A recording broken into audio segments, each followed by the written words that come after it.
Poesía es transmutar el mundo en palabras. Poesía en arquitectura es transmutar el mundo en espacios donde se vive. Yo me decía en un momento dado que yo era un poeta que no había jamás escrito un poema y después los escribí algunos poemas.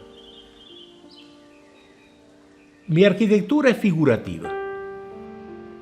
Yo no soy un arquitecto abstracto.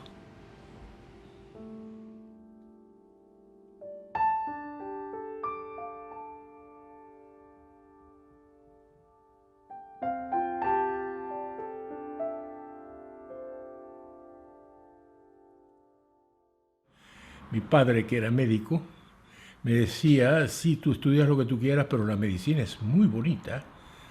Y tanto dio que empecé a estudiar medicina. Al poco tiempo de estar estudiando medicina, me di cuenta que yo no había nacido para médico y que no tenía la más leve gana de ser médico. Al contrario, si me gustaba algo era dibujar cuando estaba solo. Y bueno, ese tipo de cosas me di cuenta que tenía un sentido artístico y que me iba por el sentido artístico más que por el otro. Y a gran disgusto de la familia, cambié y decidí que no seguía siendo médico, sino que iba a ser arquitecto. Y me inscribí en la escuela de arquitectura y empecé a hacer arquitectura.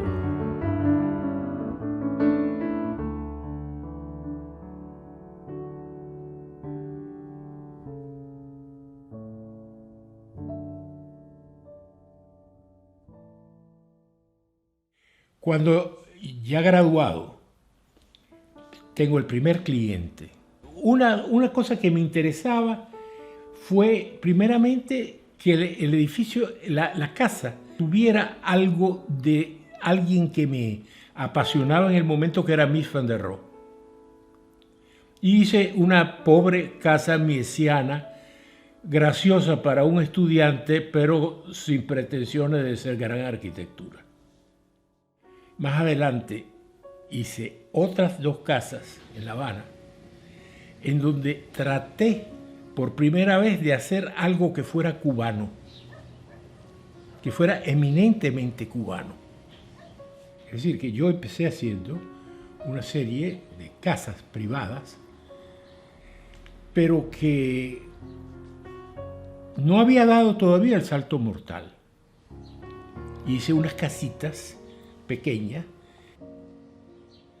y allí innegablemente terminó lo que era mi obra antes de las escuelas de arte.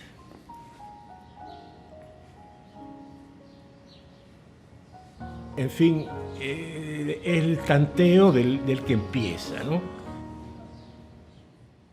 Pero el Ricardo Porro no empieza a desarrollarse hasta que luego toca la revolución, a hacer el porro. En todos los circos, cuando hay un momento dado que el acróbata va a dar un salto mortal, suenan todos los tambores para que el público esté en atención para dar el salto mortal. Yo en esas primeras casas de La Habana no había dado ningún salto mortal, estaba muy pegado a la tierra. Ahora, inmediatamente después que vengo a estudiar a Europa y que vengo a estudiar a Venecia y a París, doy mi salto mortal. Ricardo Porro, en el momento en que hay la revolución, le dan a construir las escuelas de arte de una manera muy curiosa. Fidel Castro va a jugar golf a las escuelas de arte con el Che Guevara, al country club, perdón, con Che Guevara. Y cuando estaba jugando golf se enamora del paisaje de aquel campo de golf. Y dice el Che Guevara, ¿tú te das cuenta lo lindo que es esto? Y Fidel Castro insistía y hablaba de que era muy bello el paisaje y que qué maravilla si pudieran hacerse estudiantes de arte en ese paisaje, formarse allí. Sale Fidel Castro y en su carro y el Che Guevara en el suyo. Fidel Castro encuentra a una chica, Selma Díaz, la encuentra en la calle y le dice al chofer, para al lado de aquella señora que está allí. El chofer para y él abre la puerta del carro y le dijo, Selma, entra aquí. Ella, muy sorprendida de que Fidel Castro hiciera eso, entró en el carro. Y entonces el Fidel Castro le dijo simplemente, Selma, búscame al arquitecto que me pueda hacer lo más bello y lo más nuevo que haya en este momento, porque voy a socializar mañana el Country Club y quiero hacer escuelas de arte en el Country Club. Yo ese día tenía un cóctel en mi casa y de pronto Selma se apareció. Yo me precipité a la puerta a recibirla con un cariño extraordinario. Y Selma entró enseguida en materia. Me dijo, oye, ¿te interesa esto? Y yo dije, hombre, claro que me interesa. Y me dice, tienes 2 meses para empezar la construcción. Yo le dije, Selma, eso es imposible. Y dice, ¿lo tomas o lo dejas? Y digo, lo tomo. Y así fue. Y yo trabajé y salieron las escuelas de arte.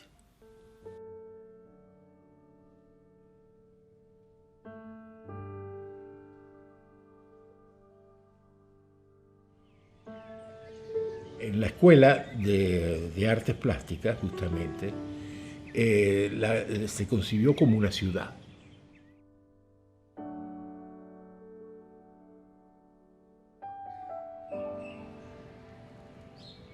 Era una ciudad. Se entraba a una calle estrecha y se llegaba a una plaza. Pero es una ciudad que debería decir mucho más. ¿Qué aspectos vi en Cuba que quería expresar? Cuba es un país curioso porque tiene una tradición muy rica.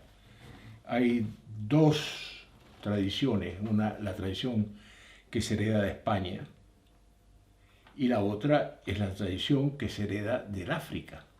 Mi problema es que yo quería justamente, yo venía de una familia blanca, de una familia de tradición, si se quiere, post-española, y yo me daba cuenta de algo, que el pueblo de Cuba no era eso era una clase alta. Pero el pueblo de Cuba era un pueblo mestizo. El mestizaje es una cosa típica de Cuba. Además, la religiosidad del cubano era una religiosidad que tocaba mucho la religiosidad africana. Había muchos puntos de contacto. Y la religiosidad africana seguía con una fuerza extraordinaria existiendo en Cuba. Y entonces, ¿en quién me fui a basar? Mi amigo Wilfredo Lam. Mi amigo Wilfredo Lam, el pintor. El pintor me abría un mundo que yo quería absolutamente expresar en la arquitectura. Yo quería expresar un mundo que fuera mestizo.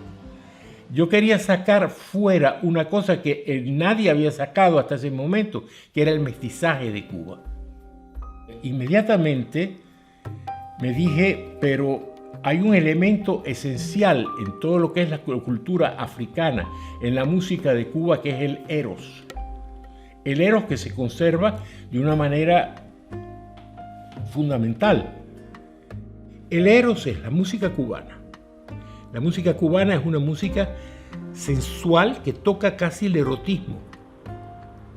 El eros ha sido un elemento central también de la tradición africana. Y hay una diosa africana que es Ochun, que es justamente puro eros, si se quiere. Y yo empecé en la Escuela de Artes Plásticas a pensar una ciudad que tiene algo de Ochun. Algo de Ochun, que es una diosa de fecundidad. Y la escuela de artes plásticas la concebí así. ¿Cómo me expresé el Eros? Jugué con imágenes figurativas. Yo no soy un arquitecto abstracto. Yo juego con imágenes figurativas. Imágenes figurativas, por ejemplo, que las clases se convertían en senos de mujer. En senos de mujer. Y en el centro de la plaza quise usar una cosa muy popular, que es una fruta, que la imagen de una fruta, que es la papaya. Se dice la papaya de una manera poco vulgar, para hablar de sexo femenino. Y entonces hice una escultura que era como una papaya de la cual salía el agua.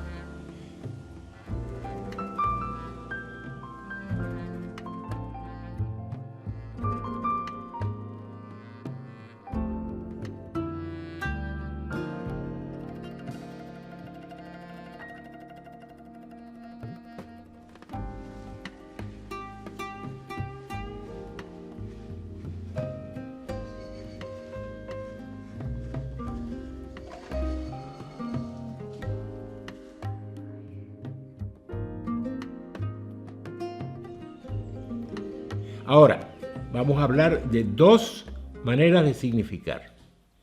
Hay el problema eterno del cubano que está en la Escuela de Artes Plásticas. El problema eterno del cubano, es decir, su mestizaje.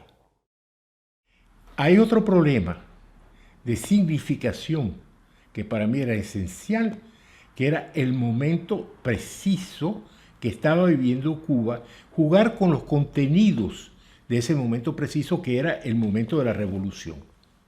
En la escuela de danza moderna quise hacer el problema actual del cubano, el problema de aquel momento, que es un momento de civilización, y un momento de civilización muy importante. Y había una serie de vivencias de la revolución que a mí me parecían que era muy importante expresarlas. La entrada de la escuela es la exaltación. Es verdad que yo venía de estudiar en Venecia, en donde hay una tradición bizantina muy fuerte, pero la idea de aquellas bóvedas saltando por el aire era un problema de explosión emocional que se sentía en Cuba, a mi juicio, en aquel momento. Las dos escuelas son ciudades. A mí la noción de la ciudad me parece muy importante como imagen. Y yo quería entrar en la escuela, no una escuela dulce y sensual y erótica como la primera, sino una escuela, si se quiere, heroica, más heroica. Se pasa inmediatamente a una calle estrecha y a un símbolo, a un juego de formas y de arcos y de columnas que son mucho más angulosos y mucho más angustiosos también. Entonces se pasa a la plaza central.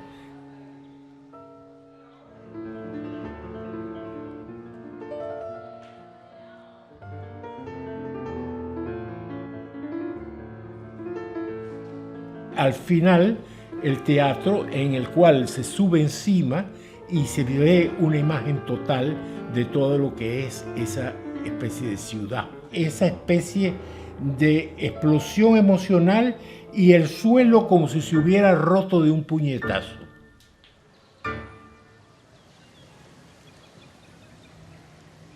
Si hay una influencia en esa ciudad, es que Bizancio me enseñó eso.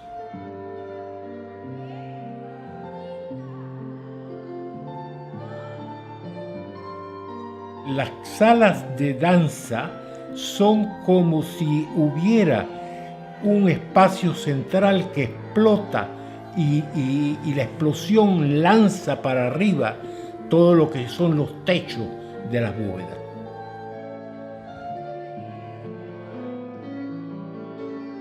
Entonces, hay un juego que es que la danza en sí, cuando un bailarín salta, yo quería que la arquitectura saltara con él o con ella. Bizancio me enseñó eso.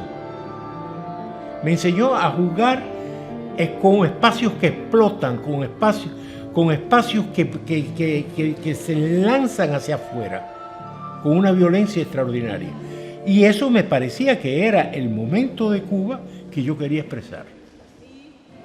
Una vez, recuerdo, que los bailarines soviéticos llegaron, que iban a bailar en el teatro. Y no bien entraron visitando aquellas salas, se pusieron a dar unos saltos tremendos. ¿Por qué? Porque todo aquel espíritu se les estaba pasando dentro y ellos necesitaban jugar con el cuerpo a la arquitectura que estaban mirando. Y a mí me alegró mucho el ver esa imagen, porque no dijeron nada, sino simplemente se pusieron a saltar. Entonces, son dos escuelas que son dos momentos de Cuba.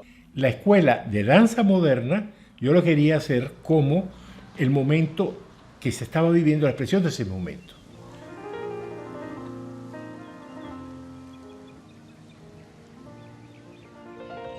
La escuela de artes plásticas es la eterna Cuba, pero me di cuenta también de otra cosa, que en mi plaza podía decir muchas cosas.